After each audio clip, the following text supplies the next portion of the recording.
Grabe, ang sarap talaga maging bata. Tingnan nyo sila. Tingnan nyo yung mga kabataan naglalaro.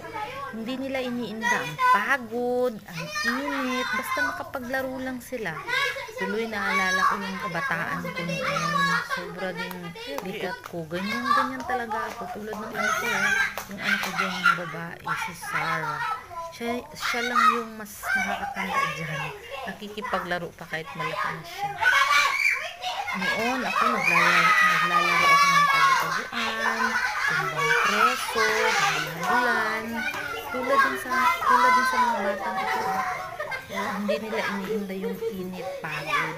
Basta makapaglaro. Naku, sarap talaga magiging bata. Alam niyo yun? Nung wala kayong ibang iniisip, kundi maglaro buong araw. Kahit mainit ang panahon. Yan ang anak ko si Sarah. Walang kapaguran. Laro. Sige, laro. Laro na.